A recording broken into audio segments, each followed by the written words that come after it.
Gotham nunca dorme, mas existe um lugar onde nem a sanidade sobrevive. Batman Arkham Asylum não é só um jogo de ação, é uma descida lenta e perturbadora à mente do caos. E no centro disso tudo está ele, o Batman. Hoje eu vim contar um pouco da minha experiência de um quase adulto aí com seus 20 anos, jogando pela primeira vez o primeiro jogo da franquia Arkham. Mas calma, não é gameplay, tá? Vou mostrar pontos que provam quão aterrorizante pode ser esse jogo, não só da minha perspectiva, mas também de uma criança de 10/12 anos ali no seu ápice de medrosidade. O universo de Batman Arkham Asylum não é apenas sombrio, ele é opressivo, sufocante, quase vivo. Diferente de muitas histórias de heróis, aqui não existe a sensação de vitória, nem de esperança clara. Existe tensão constante, existe a sensação de que algo está errado o tempo todo. Arkham não é só um lugar, é um reflexo distorcido da mente humana. Cada corredor, cada cela, cada sombra parece carregar os fragmentos quebrados de quem passou por ali. O silêncio não traz paz, ele cria expectativa. Você nunca está confortável dentro desse jogo, porque o jogo faz questão de lembrar que o perigo não vem só dos inimigos, ele também vem do ambiente. No centro desse universo está Batman, mas essa não é a versão clássica do herói invencível. Aqui ele é testado psicologicamente. A cada encontro, a cada alucinação, a cada passo dentro do asilo, fica mais claro que o verdadeiro combate não é o físico, mas sim o mental. Gotham já é caótica por si só, mas Arkham concentra tudo de pior em um único espaço, como se fosse o coração da loucura da cidade. E a gente já tá cansado de ver Arkham retratada aí como um hospício mesmo, em formato de prisão. E o que esse jogo faz é impressionante, ele deixa a atmosfera cada vez mais sufocante ali pro jogador, e você não pode bobear nenhum momento, porque sempre vem um jumpscare, e isso é o que mais me assustou jogando o jogo do Batman. Quem diria, né? Então no começo do jogo surge o Coringa, não apenas como vilão, mas como forma dominante desse mundo. Ele não quer apenas derrotar o Batman, ele quer quebrá-lo, quer provar que no fundo não há diferença entre herói e vilão quando a mente começa a ceder. O tom do jogo gira em torno dessa ideia, até onde pode ir antes de perder o controle, e o Batman é testado constantemente nesse jogo. Mas é aí que um personagem aparece, o Espantalho. O universo realmente mergulha no terror psicológico aí. As distorções da realidade, os cenários impossíveis e as sequências confundem o jogador, mostram o que é o medo. Ali não é apenas um sentimento, é uma arma. O jogo não quer só assustar o Batman, ele quer afetar quem está jogando também. O mais perturbador é que Arkham parece influenciar tudo. Os inimigos agem com mais agressividade, o ambiente responde com hostilidade e até a percepção do que é real começa a falhar. Não há uma linha clara entre a realidade e a ilusão. E essa incerteza constante é o que constrói o verdadeiro horror do jogo. Mas a questão é, quem realmente está preso ali? Os criminosos ou aquele que insiste em enfrentá-los? Porque conforme a noite avança dentro do jogo, a sensação de isolamento se intensifica. Não é mais apenas sobre explorar corredores ou derrotar inimigos, é sobre resistir ao ambiente, às vozes, às dúvidas que começam a surgir sem aviso. Batman sempre foi definido pelo controle absoluto, sua mente é a sua maior arma, mas Arkham entende isso e ataca exatamente aí. As alucinações não são só aleatórias, elas são pessoais. Elas conhecem os medos, suas falhas, suas memórias mais profundas. Cada distorção da realidade parece ter um propósito, enfraquecer, confundir e desgastar o personagem. E quanto mais isso se repete, mais difícil se torna de separar o que é real e o que foi criado para quebrá-lo. E é nesse ponto que o caos deixa de ser externo. Ele começa a vir de dentro. É exatamente isso que o Coringa sempre quis provar, que não existe uma linha fixa entre herói e vilão. Apenas uma sequência de escolhas, e pressão suficiente para fazê-la desmoronar. O jogo inteiro se transforma em um experimento psicológico, onde Batman não é apenas o protagonista, mas sim o alvo. Aí chega a parte do espantalho. Aquelas fases ali que você tem que, é tipo um Little Nightmares, tá ligado? Mano, aquela parte ali é sensacional do jogo. E ela representa algo mais profundo, é o medo como forma absoluta mesmo. Quando ele entra em cena não existe estratégia, não existe preparo. Só existe reação. O jogador não tá mais controlando a situação, ele tá tentando sobreviver. É isso que torna essas partes tão tensas. E se tem algo que esse jogo sabe fazer, é transformar a tensão em susto. Não só com jumpscare direto, mas com construção psicológica que deixa qualquer momento imprevisível. Logo no início, o jogo já planta essa sensação estranha. Mesmo sem inimigos, você sente que algo vai acontecer. E é justamente isso que prepara o terreno para os sustos mais marcantes.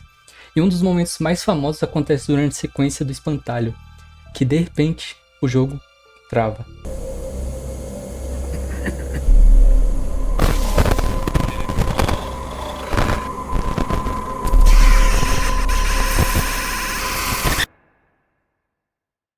A tela trava, a imagem falha, parece que seu console deu problema ou seu PC. Então você percebe, cara, isso não é um erro, é parte da experiência. Esse momento não é um jumpscare tradicional, mas é extremamente assustador porque quebra sua confiança. Você não sabe mais se pode confiar nem no próprio jogo. Outro ponto forte é a cena do necrotério, que você entra num ambiente silencioso e pesado e encontra vários corpos alinhados. Tudo parece calmo demais, até que, sem aviso, um deles se move bruscamente. Além disso, existem sustos menores espalhados pelo jogo inteiro, tipo os inimigos surgindo dos cantos. Essa é uma das partes que mais me chocou e eu sempre joguei com o modo detetive ligado nessa parte de Arkham, mano, porque é sempre o jumpscare de alguém caindo do teto, de alguém saindo de um tubo debaixo da terra. Isso é o que transformou o jogo ali numa experiência tipo, mano, o que vai acontecer agora, tá ligado? Até nesse momento então eu tava tentando relevar esses sustinhos que aconteciam, porque eu sabia que era o jogo tentando me botar um cagaço ali.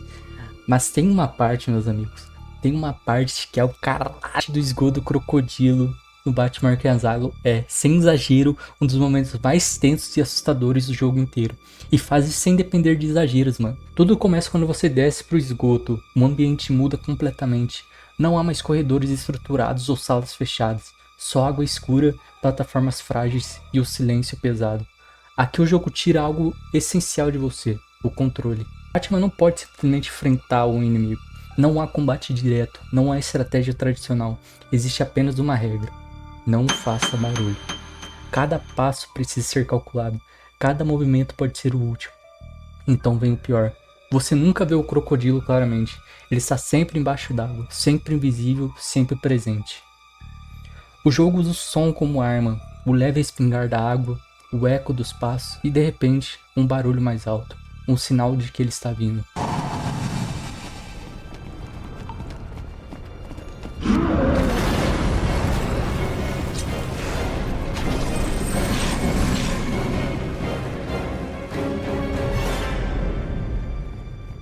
E quando ele vem, é um jumpscare brutal. O crocodilo emerge da água com violência, quebrando completamente o silêncio que vinha sendo construído. Não há aviso claro, não há tempo de reação confortável, é puro instinto. Mas o mais assustador não é o ataque em si, é a antecipação. Você sabe que pode aparecer a qualquer momento, e essa incerteza transforma cada segundo em tensão pura. Além disso, o espaço limitado aumenta o desespero. Você sempre está preso ali em plataformas pequenas, cercado por água por todos os lados, não apenas avanço lento e cauteloso. Essa sequência funciona tão bem porque mistura várias formas de medo, tipo o medo do desconhecido, o medo do som e o medo do espaço. Você se sente vulnerável. E talvez essa seja a maior força da cena. Ela transforma o maior predador de Gotham em alguém que também pode ser caçado. No fim, quando você finalmente sai do esgoto, fica um alívio imediato, mas também a certeza de que aquele momento deixou marca. Porque, por alguns minutos, você não estava caçando um monstro, você era preso. Porque em seguida, vem a batalha contra a Era Venenosa. Tudo começa com a transformação do ambiente. O que era antes apenas parte do asilo, lentamente é tomado por plantas. Raízes crescem pelas paredes, cipós bloqueiam o caminho, se a natureza deixa de ser algo bonito para se transformar em algo hostil. É como se Arkham estivesse sendo consumido, e no centro disso tudo surge a Era. Não mais como uma vilã comum, mas como uma entidade quase divina, conectada diretamente ao ambiente. Ela não está apenas controlando plantas, ela se tornou parte delas. O cenário da luta já é por si só desconfortável, um espaço aberto dominado por vegetação viva, pulsante, que parece observar cada movimento. Então vem verdadeiro impacto. As plantas gigantes, elas não são apenas obstáculos, elas atacam com violência, surgindo do chão de forma repentina.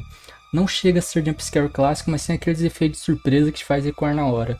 Cada investida é rápida, agressiva e imprevisível. Enquanto isso, o Batman está completamente exposto, sem esconderijo, sem vantagem.